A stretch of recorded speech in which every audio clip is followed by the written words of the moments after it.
नमस्कार, मैं हूँ शिवानी और आज हम देखने वाले मॉडर्न हिस्ट्री का क्वेश्चन जो कि मैंने शॉर्ट में अपलोड किया था। उम्मीद है कि आप लोगों ने लिखा होगा। अगर नहीं लिखा है तो कोई बात नहीं है, लिखते रहिए। जो प्रीलिम्स के लिए भी और मेंस के लिए भी इम्पॉर्टेंट हो ऐसे क्वेश्चंस आप लिखा करें, ताकि इससे हमारी प्रैक्टिस भी चलती रहेगी और हमें प्रीलिम्स के लिए लॉन्ग टर्म में याद भी रहता है जब खुद से लिखते हैं तो इसीलिए मैंने ऐसा क्वेश्चन दिया था। हालांकि आज दिया नहीं है, बट हाँ कल से रेगुलरली अपलोड करूँगी। ठीक है, तो चलो क्वेश्चन देखते हैं। क्वेश्चन क्या है? क्वेश्चन ये है, discuss the main contributions of the Gupta period and the Chola period to Indian heritage and culture. मतलब इंडियन हेरिटेज एंड कल्चर में गुप्ता पीरियड्स का और चोला पीरियड्स का क्या कंट्रीब्यूशन है, मतलब मेन कंट्रीब्यूशन क्या है उसको हमें डिस्कस करना है यहाँ पे। तो ये यूपीएससी मेंस 2022 का क्वेश्चन है, तो इसीलिए मैंने सोचा कि वैसे भी गुप्ता पीरियड और ये जो चोला पीरियड है वो हमारे लिए इम्पॉर्टेंट है प्रीलिम्स के लिए, तो ये क्वेश्चन सही रहेगा, इसीलिए मैंने ये क्वेश्चन दिया था।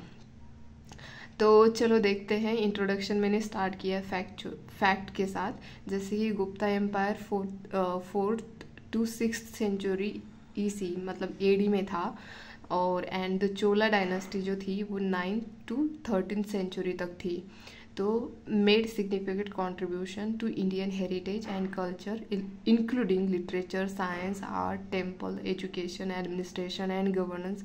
इसमें महत्वपूर्ण कंट्रीब्यूशन किया है दोनों एम्पायर ने, मतलब गुप्ता ने भी और चोला ने भी।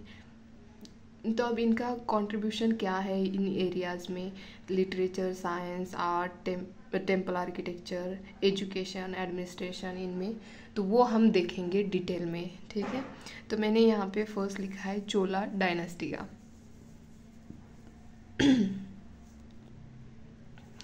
तो यहाँ पे मैंने हेडिंग दी है चोला dynasty 9th to 13th century तक थी। तो फर्स्ट लिखा है मैंने यहाँ पे आर्ट एंड आर्किटेक्चर। इसमें इनका कंट्रीब्यूशन क्या रहा? एक तो इनका आर्ट एंड आर्किटेक्चर, पहले तो ये द्रविडियन स्टाइल में था। आपको पता होना चाहिए नागरा स्टाइल क्या है, द्रविडियन स्टाइल क्या है, वसारा स्टाइल क्या है, ये आपको पता होना चाहिए। ये आर्किटेक्चर के टाइप्स है।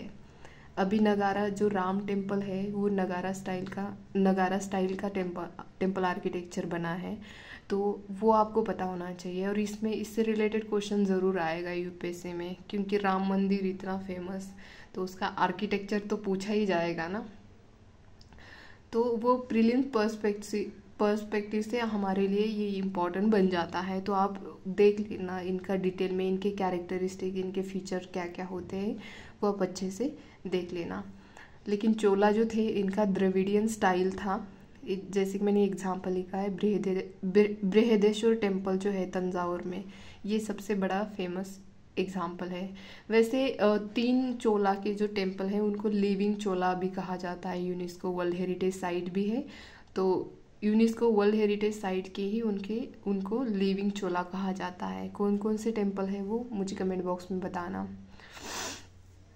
ठीक है, सेकंड देखेंगे चोला का स्कल्पचर क्या था? तो ये ब्रॉन्ज स्कल्पचर टेक्निक थी, यहाँ पे यूज़ की जाती थी। लॉस्ट वैक्स कास्टिंग टेक्निक, जिसको हम मतलब इसी टेक्निक के द्वारा वो ऐसे अपने स्कल्पचर बनाते थे। तो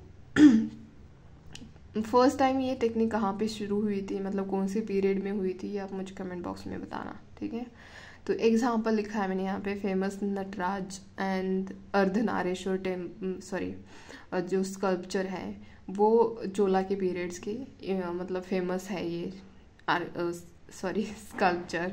ठीक है, और थर्ड है music and dance. Brihadeshwara temple has numerous depictions of musician and dancers. तो वहाँ पे ऐसे पेंट किया गया है कि म्यूजिशियन, तो इससे पता चलता है कि कितने मतलब ये डांस एंड म्यूजिक के कितने दीवाने थे, ऐसे भी कह सकते हैं ना।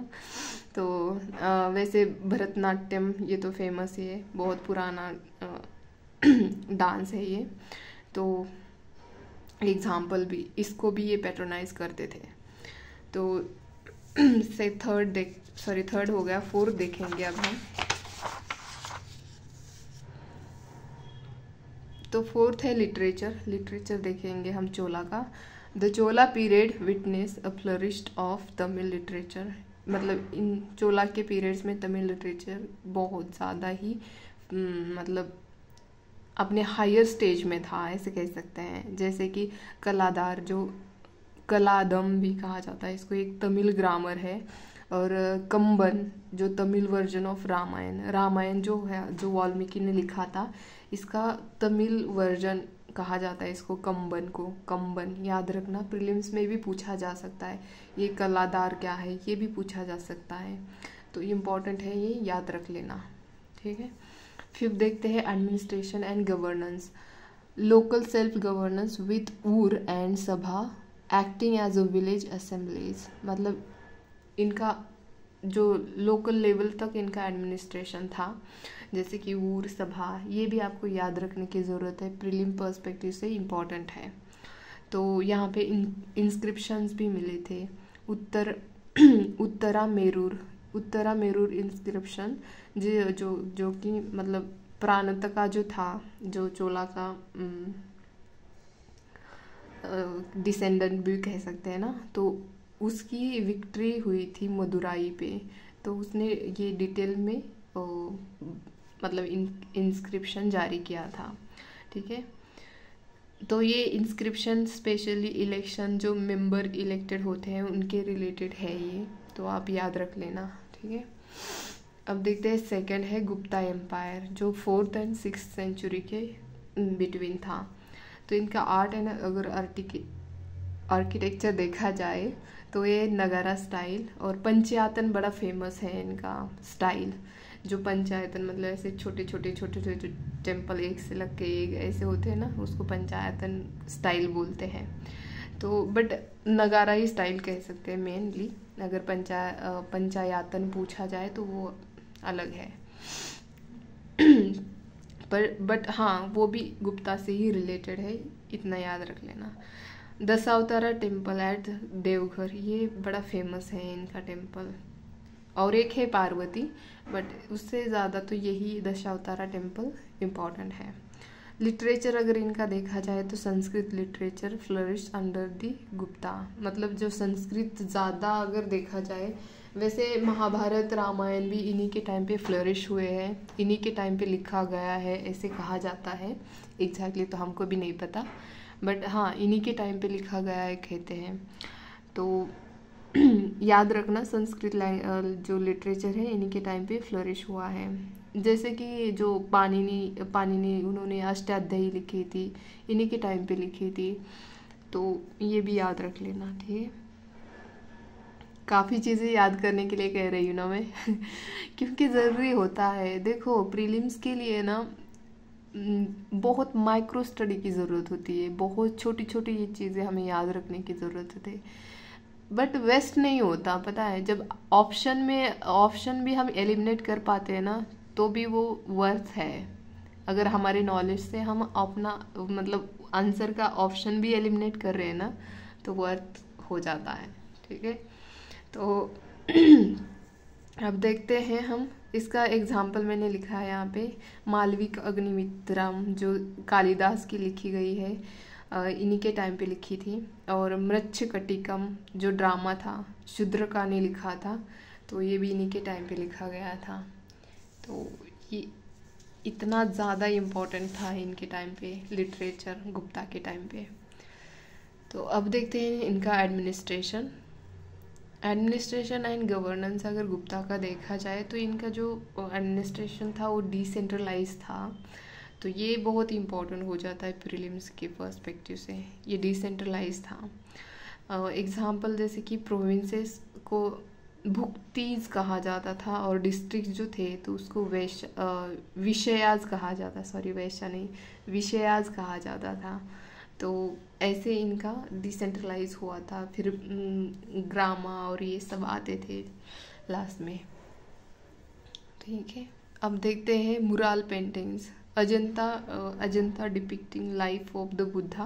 मतलब अजंता अगर के देखिए तो वहाँ पे आपको ऐसे बुद्धा के और ये सब आपको पेंटिंग्स मिल जाती थी। मुराल एंड मिनिएचर पेंटिंग्स में क्या डिफरेंस होता है, कमेंट बॉक्स में मुझे बताना आप, ठीक है। एग्जाम्पल मैंने यहाँ पे एलोरा, मथुरा लिखे हैं, जो कि वहाँ पे मुराल पेंटिंग पाई जाती हैं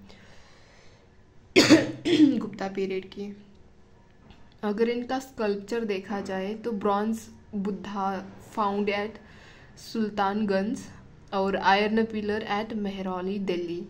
दिल्ली में इनका जो मेहरौली है वहाँ पे, मतलब अगर किसी ने कुतुब मीनार को विज़िट किया होगा, मैंने तो किया है क्योंकि मैं काफ़ी लंबे टाइम तक दिल्ली में रही हूँ, तो मैंने विज़िट किया है। अगर किसी ने किया है तो नोटिस किया होगा जाके, हमने भी देखा कि ये गन्स क्यों नहीं लगा इसको, मतलब जो उनका आयरन पिलर है वो उसको रस्ट नहीं लगा है, मतलब वो रस्ट नहीं हुआ है पिलर कहीं से भी। तो वो हमें क्यूरियोसिटी थी कि ऐसे कैसे नहीं हुआ है, तो हम उसी वजह से देखने गए थे, बट सच में नहीं हुआ है। तो अगर कोई दिल्ली में रहते हैं तो प्लीज़ देखिए, मतलब एग्ज़ाम के बाद जाके देखना, ठीक है। और ये ब्रॉन्ज बुद्धा जो कि सल्तनगंज में मिला था, ठीक है। ये हो गए गुप्ता के स्कल्पचर। मैंने यहाँ पे 5 पॉइंट्स लिखे हैं, और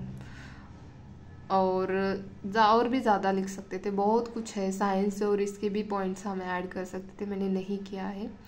तो आर्यभट्टा और ये सब बहुत सारे लोग इनके टाइम पे हुए हैं, गुप्ता के टाइम पे तो वो आप देख लेना। जैसे कि चंद्रगुप्त सेकंड जो थे, इनके 9 रत्न थे इनके कोर्ट में, तो उनके बारे में भी आप डिटेल में देख लेना। तो चलो, अब मैंने लास्ट में यहाँ पे कंक्लूड किया है, the Gupta and Chola both made significant contribution to India's heritage and culture. These above mention contribution continue to influence Indian society and culture. तो मैंने लास्ट में जस्ट अपना जो आंसर लिखा है उसी के बेस मैंने कंक्लूड किया है। तो होप कि आपको पसंद आए और आप भी ऐसे ही आंसर लिखें ताकि आपकी प्रैक्टिस भी रहे और प्रीलिम्स के लिए भी आपको इम्पॉर्टेंट हो जाए, ठीक है। तो आज के लिए इतना ही, धन्यवाद।